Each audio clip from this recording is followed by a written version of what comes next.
E começa agora mais um podcast, Leandro Salgado Interview, diretamente dos estúdios da VTR, aqui em São José dos Campos, trazendo sempre algo diferente para vocês. Para quem me conhece, deve estar achando um pouco estranho, porque a vida inteira entrevistei músicos, né, de todo o Brasil, inclusive do mundo, trazendo várias informações musicais, culturais nessa área para todos vocês. Mas me apareceu esse novo desafio, que é uma entrevista para trazer informação, cultura, sobre qualquer tipo de assunto. Inclusive, se você tem um assunto bem curioso e que passe realmente informação e cultura, manda um e-mail para a gente. Fala, olha, eu sou assim, sou assado, passei por isso, passei por aquilo, é legal contar.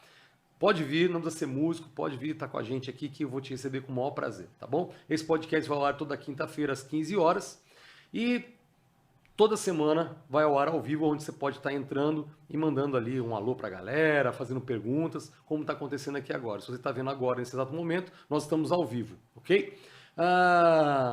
Hoje eu trouxe um novo entrevistado. Na semana passada, não sei se vocês lembram do Mauro Baeri, aquele ufólogo que falou tanta coisa legal para a gente. Quando a gente encerrou o programa, nós conversamos um pouco que ele tinha um amigo que tinha feito uma viagem ao Egito e conhecia muito das coisas do Egito, vários mistérios, e a gente resolveu trazer ele aqui.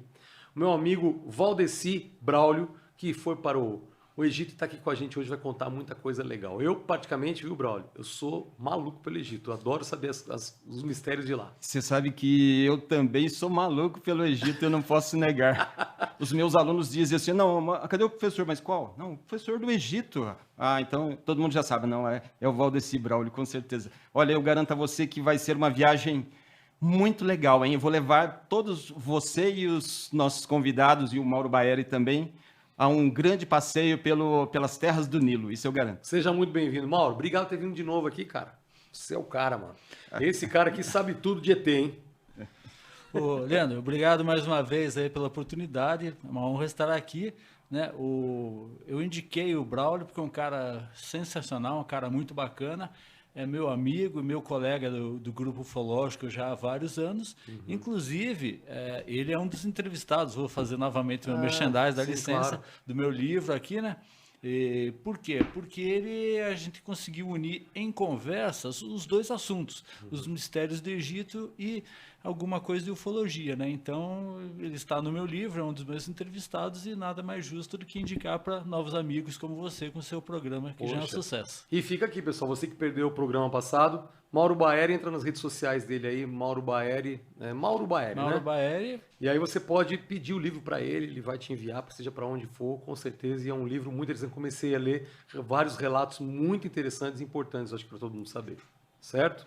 Quem quiser também participar do grupo, é o 9 de maio? 19 de maio. É o 19 de maio. Basta entrar em contato para o livro também, para quem quiser conhecer o nosso grupo, participar das reuniões, seja online, seja presenciais. Meu e-mail é maurobaeri@gmail.com. E a gente já conversa, explica um pouco melhor e são todos bem-vindos, desde que gostem do assunto. Perfeito. Eu quero aproveitar também e agradecer a padaria Ponto do Pão, ali na Demar de Barros, que mandou. Olha só como vocês são importantes, tá vendo? Só, mandaram aqui pra gente. Nossa, é bom bocado, uns biscoitos aqui. Vocês podem comer, fica à vontade. Um lanchinho maravilhoso aqui que só eles fazem ali. Padaria Pão do Pão fica ali ao lado do Parque Santos Dumont, pessoal. Se quiserem conhecer, estão com a gente. Xandinho, você pode comer aqui também, viu, cara? Tá aqui, ó, Pão do Pão. Só chegar lá, tem o Instagram deles também. E mandaram um suquinho delicioso aqui que nós vamos tomar agora. Goiaba natural, hein? Olha só. Né? Agora que eu tô de dieta, só posso comer. Hein? Eu tô de dieta, é difícil a dieta com a padaria, né? Mas a gente faz um esforço hoje. Mas o Braulio. Legal. Eu te chamo de Braulio ou eu te chamo de Valdeci? Pode chamar de Braulio. Isso. O Braulio. Isso. As pirâmides foram feitas por quem? Cara... Que pergunta difícil. Você sabe que nem os ufólogos, né? Aliás, nem os egiptólogos e nem os ufólogos têm certeza. Será que foram feitas pelos egípcios? Os egiptólogos, né? A ciência, realmente, ela diz, olha, as pirâmides do Egito foram construídas pelo povo egípcio há 3.000 anos antes de Cristo. Certo. Mas aí que existe o grande problema. Será que existia tecnologia naquela época que propiciasse essa maravilha que nós encontramos no Egito? São 2,5 milhões de blocos. A pirâmide de Quéops, que é a maior delas, né? 230 metros na base, né? Cada lado, e mais 149 metros, mais ou menos, de altura. Aí Fora a profundidade, que ela também vai para baixo do chão, não vai? Essa não tenho certeza. Eu sei que a de Saqqara, sim. Agora, de Quéops, uma parte vai... parece que a parte maior é sobre a superfície da Terra mesmo, né? Mas o que acontece de misterioso é que dentro da pirâmide, você paga, né, um certo valor no Egito, você consegue entrar dentro dessa pirâmide maior que é a de Quéops, e você vai até a Câmara do Rei. Só que quando você chega na Câmara do Rei, né, você olha toda aquela maravilha, né, que deve ter mais ou menos uns 50 metros quadrados, né, de área, e aí você vê aquele acabamento perfeito, aquele encaixe a 90 graus, e você descobre que o miolo da pirâmide existem pedras de 80 toneladas, de 60 toneladas de granito rosa. Mas o granito rosa, ele só pode vir de 800 quilômetros do Cairo. Incrível. Aí você pensa, mas eles vieram como? De trem? De avião? De navio? Empurrando com a mão, né? Como certa vez eu comentei com o Mauro Baeri, né? Mas como? Ou seja, a egiptologia diz, eles vieram. Aí eles vieram rolando através de madeira, mas parece ser algo assim muito simplório, sabe? Que não condiz com a realidade. Como é que vai subir 80 toneladas lá para cima? 80 toneladas. Então não é 8 quilos, nem 800 gramas, nem 800 quilos. São 80 toneladas e deve ter uma média de 60 a 80 pedras no miolo da pirâmide. Agora, nas laterais, que é exatamente o que a gente vê do lado de fora, é feita de calcário, mas ali ao lado do Cairo existem alguns locais onde dá para ser retirada essa pedra de calcário de 1 a 2 toneladas. Aí faz sentido. Mas essas que vieram de 800 quilômetros ali na região sul do Egito, na região da Núbia, é algo assim que leva a questionamentos, certo? Eu acabei atropelando, nem perguntei. Você é professor, né? Eu sou professor na Fundação Hélio Augusto de Souza Fundas, aqui de São José dos Campos, na área de turismo e hotelaria, inclusive. Tem alunos que estão assistindo o seu podcast, o nosso podcast. Um grande abraço para os alunos aí, que legal. Tem alunos, tem professores assistindo, com certeza, tá certo? Massa, muito bom, um abraço para todos aí. Todo mundo sabe que eu gosto muito do Egito. Não, nós vamos prestigiar, eles disseram, vamos prestigiar sim. Mas E por que começou esse amor pelo Egito? Como é que surgiu na sua vida? Na verdade, olha, eu tenho nessa existência 58 anos, né? Nessa existência. Eu sou espiritualista, reencarnacionista, então eu sei que a gente já viveu várias experiências, inclusive no Egito eu tive a oportunidade de ver em mais de um lugar, de eu sentir plenamente essa comprovação do que eu estou dizendo. Por incrível que pareça, parece absurdo, mas é a verdade, né? Sim. Então, sou de São José dos Campos, sou nascido aqui, passei 10 anos da minha vida viajando, né? Entre o Brasil e a Europa, morei 7 anos em Portugal, isso nos anos 90. E agora, nos últimos anos, nos últimos 20 anos, né? Eu resolvi distribuir um pouquinho do meu conhecimento adquirido ao longo dessa existência e o local escolhido, né? Não por acaso, porque na verdade é Deus que programa tudo para a gente. Estou lá na Fundação Hélio Augusto de Souza Fundas, que é um local assim que tem pessoas muito bacanas, né? Alunos que estão precisando aprender, né? Que querem aprender, outros que já têm assim um pouco mais de dificuldade, mas eu acho que a nossa missão como professor é exatamente distribuir um pouco do nosso conhecimento aqui nesse planeta, né? É isso mesmo, Braulio. Ô, Braulio, parabéns pelo teu trabalho, né? Obrigado. E a todos que estão nos assistindo aí. Mas sobre o Egito, né? Eu tenho, por exemplo, eu já ouvi algumas ideias sobre o Egito, sobre as pirâmides. Uma vez eu vi um historiador falando que provavelmente quem fez as pirâmides foram os anaquins, que eram homens gigantes, que eram Golias lá do Davi, né? Ok. Que eram homens escravos do Egito, que trocavam o seu trabalho por comida, porque o Egito ele era muito próspero, né? Ele tinha muita coisa de alimentação por causa do rio Nilo, aquela coisa toda, tal. Exatamente. Então tem muita história sobre o poderio grande do Egito que ele tinha pelos faraós, tal. Sim. E aí eles conseguiram fazer com que esses homens fizessem as pirâmides. Mas numa época que a engenharia era uma coisa muito rara, talvez, né? A gente muito pensando precário. Aqui, a grosso modo, pelo nosso modo, né? A não ser que existisse um povo lá. É aí que entra o Baeri, né? Aí é que entra o Mauro. Porque ali aquelas pirâmides, pela geometria delas, a posição delas, o jeito que elas foram criadas, uns falam que ali a antena é um lugar de comunicação entre a Terra e outros planetas, e até biblicamente, né, Jesus ele fala lá que há mistérios que não cabe ao homem conhecer. Então, assim, eu acredito que as pirâmides do Egito vão ser mistérios que a gente nunca vai descobrir aqui nessa Terra, né? Então, por exemplo, o que você acha, Mauro, sobre as pirâmides?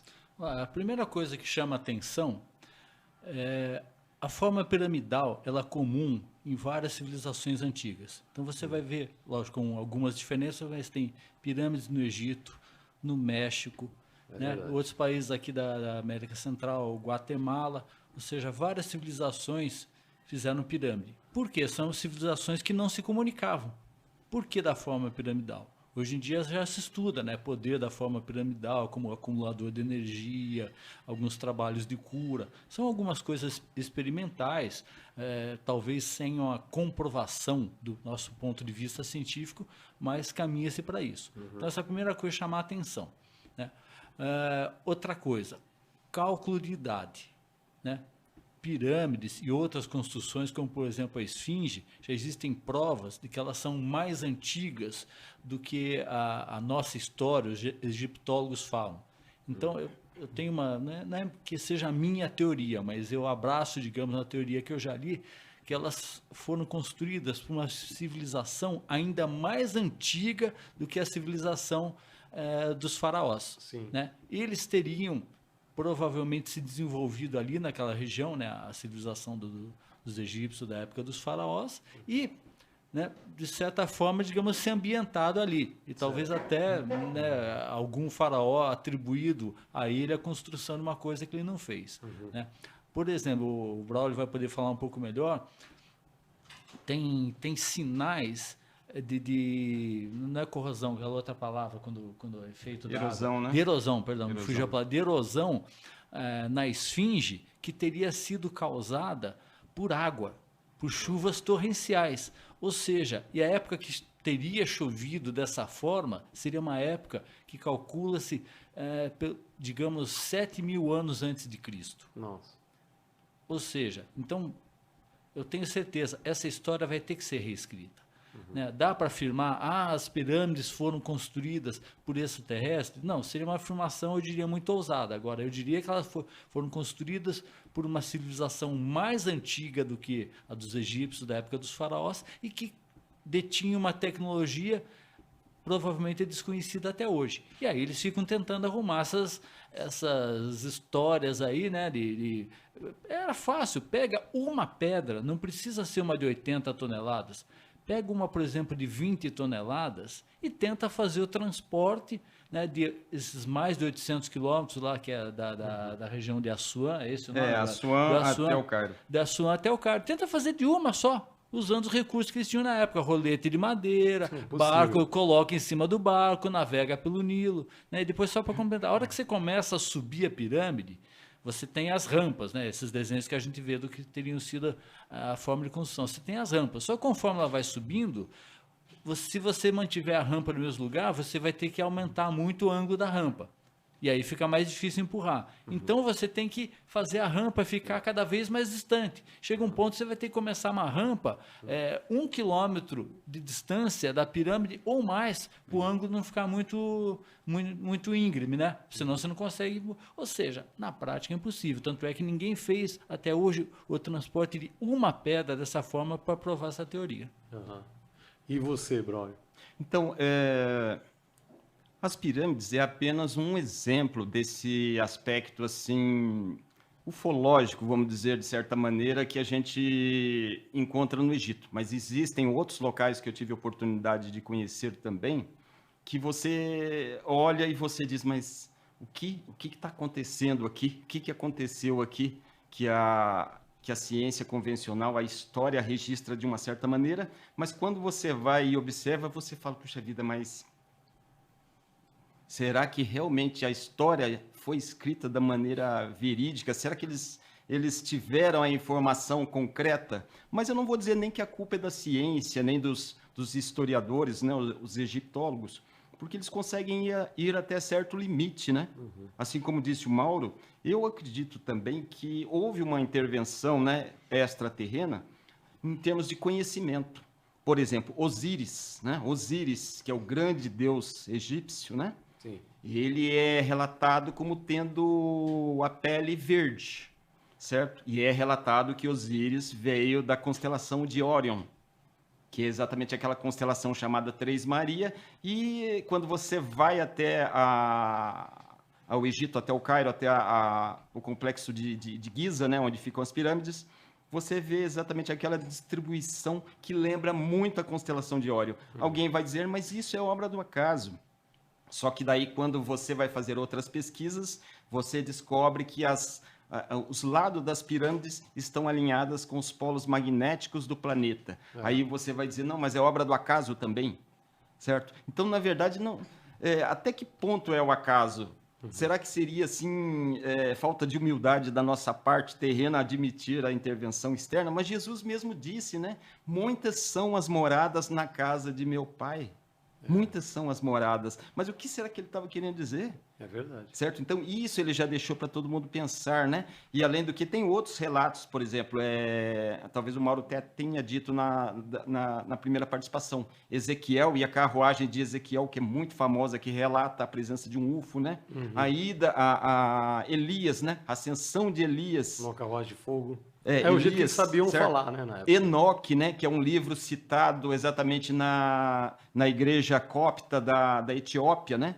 O livro de Enoque faz parte do cânone, né? Levado, Só que aqui no cânone da igreja romana, o Enoque não faz parte, né? Não existe o evangelho de Enoque. Mas, de qualquer forma, existe esse relato, esses registros, e a gente tem que repensar. Mas na Bíblia relata sobre Enoque. Né? Mas muito pouco. Muito pouco. Muito pouco. Fala isso que a Bíblia romana. Ele preferiu andar com Deus e aí ele foi arrebatado. Exatamente. Que era o modo que as pessoas chamavam, né? Exatamente. Exatamente. Mas, ô Braulio, e essa viagem sua para o Egito, você foi fazer o que lá? Então, eu passei 15 dias em 2017. A minha intenção era exatamente matar essa vontade que persistia em mim por mais de 50 anos, né? Ou seja, desde a minha infância, dos meus 4, 5 anos de idade, eu tinha mania, quando eu era criança, de pegar canudinho de tomar suco. Sabe canudinho de suco? Sei. E aí eu juntava uns palitinhos de algodão doce, colocava as pirâmides, fazia uma pirâmide, né, parecida com aquela de Quéops, e entrava embaixo. Mas por que eu fazia isso? Eu não sei, cara, você está entendendo? Então, eu tive que ir realmente em 2017 e lá consegui encontrar muita coisa que realmente satisfez muito a minha alma. Eu posso dizer com certeza que o meu caminho de Santiago foi feito no Egito, ali ao longo do Nilo. Entendi. Esse foi o meu caminho de Santiago, né? Quem sabe um dia eu divida detalhes com vocês, Quando você porque é uma chegou lá, história longa. Quando você chegou lá, você já sabia para onde ir? Já sabia, porque eu tinha feito metade do roteiro, eu planejei aqui em São José dos Campos. Metade do roteiro, né? Sim. Ou seja, desses 15 dias, 7 dias eu planejei, fiz reserva pelo Booking de hospedagem, né? Mas hospedagens assim muito simples, porque o Egito ele pode ser muito barato. Certo? Ele pode ser muito barato. Eu não queria ir por um pacote turístico, porque geralmente é 3, 4 vezes mais caro, né? Uma boa dica. Só que você tem que saber falar inglês, tá bom? É. Então, eu, como desenrolo o inglês desses 10 anos que eu passei fora do Brasil, então a gente consegue se virar bem. Porque quem vai a primeira vez e não fala inglês, eu acho assim bem arriscado, né? Ir para o Egito, porque lá a língua oficial lá é perigoso? É o árabe, né? Não, é um país muito tranquilo, né? Eu achei um país assim muito seguro, né? Muito seguro mesmo. Você vê, por exemplo, nas ruas do Cairo, de Luxor, que são as duas grandes cidades, você vê assim vários caixas eletrônicos, né? Você vê filas assim de 10, 12 pessoas, todo mundo assim do seu lado assim, contando dinheiro assim, você pensa, vão me assaltar? Mas é lógico que não, tem 10, 12 pessoas, por que eles vão querer assaltar o turista? Não. O turista ele é muito bem-vindo no Egito. Olha que tá legal. certo? Muito bem-vindo. Eu fui muito bem recepcionado, eu não posso negar, tá certo? E recomendo o Egito para todos vocês. Se você souber falar um pouquinho de inglês, certo? E tiver coragem, vá até lá que vai sair 1/3 do valor de uma agência de viagem, né? Vai sair 1/3 Aí, do pessoal, valor. vocês estão tendo uma aula com guia turístico para o Egito. Se vocês quiserem ir, entre em contato com o Braulio, né? E ele pode te levar para lá. Cara, eu acho que você devia fazer um lance de excursão para o Egito, né? Quando você chega lá, então vamos lá. Eu vou. O que que você descobriu de mistérios no Egito? O que que você.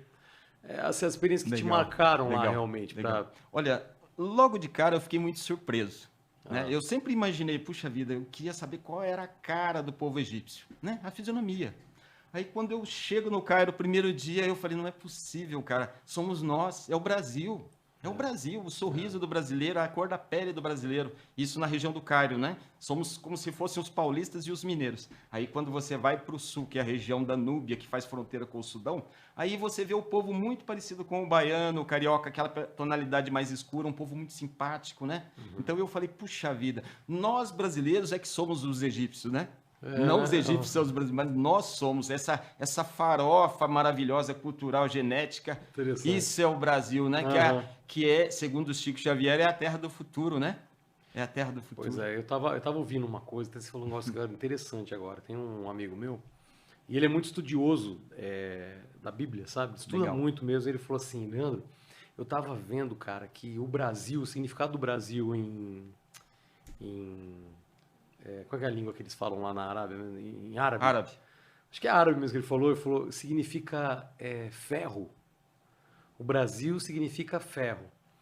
E ele contando que sobre as profecias de Jesus, né, sobre o final dos tempos, ele falou que o mundo seria regido com vara de ferro. E aí ele fez uma analogia dizendo que a vara é o poder. E o poder vai vir do Brasil, que o Brasil vai reger as ações pelas nossas riquezas e pelo povo. Cara, é meio difícil de acreditar nisso, mas ele tem uma certa razão, porque pra gente que já esteve fora, né, eu já morei Sim. um tempo fora, tal, a gente vê como o Brasil é bom, cara. Sim. Como esse país é poderoso com a raça, com a gente que tem aqui, com as belezas naturais que a gente tem, tudo isso, né, cara? E bem provável, talvez tudo que esteja acontecendo no mundo hoje seja, talvez um jeito dele estar arrumando uma briga com a gente aí indireto para tomar o que é nosso, né? Vai saber, né? Com certeza, eu concordo com você. Não é? Você já ouviu dizer que a terra prometida vai correr leite e mel? Mas a terra prometida que corre leite e mel é o Brasil, cara. É A gente só tem um pequeno probleminha, né? Que é a parte política. Mas essa é uma coisa fácil de solucionar. Depende da gente, né? Do povo brasileiro. Mas as condições físicas do planeta, as riquezas, puxa vida, tá aqui dentro do Brasil, cara, né? Eu não discuto mais sobre política, já tive muito problema já com discutir política, e tal, pelas coisas que eu achava, que eu estudei. Eu nunca fui ligado em política, muito pelo contrário, eu sempre fui averso à política e ao Brasil. Eu fui muito antipatriota na vida. Quando eu morei nos Estados Unidos, quando eu voltei para cá, eu falei assim, eu prometo que eu nunca mais saio daqui e que eu vou fazer o que eu puder fazer para melhorar esse país. E aí eu comecei a me interessar por política, mas eu me interessei tanto que eu comecei a ficar um retardado em relação a essas coisas.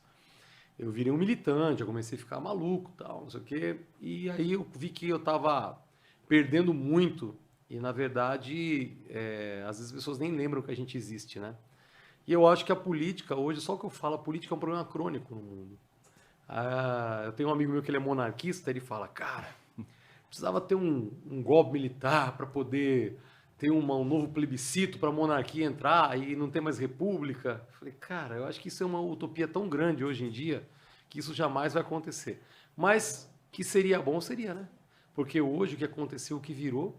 Eu lembro que nos anos 80, começo de anos 90, que foi a idade que eu comecei a curtir a vida e tal, ninguém falava dessas coisas, cara. Não tinha tanta coisa que ficava. Hoje tudo é mimimi, tudo não pode, cara. Eu lembro que eu andava de moto sem capacete. Eu lembro que eu andava no porta-mala do carro do meu pai. Era uma bagunça, era sempre uma alegria, cara. Sabe, ninguém morreu, tá todo mundo aí hoje e tal. E hoje, assim, parece que virou uma política do fiscalizar para cobrar, para dar um jeito de tirar seu dinheiro. Tudo hoje é burocrático, tudo isso tem problema. Hoje você não pode falar nada que já fere o outro, já dá crime, já vê isso. Hoje a internet virou o que a gente pensa, que a gente nunca imaginou que a gente ia, nunca a gente imaginou que a gente ia passar.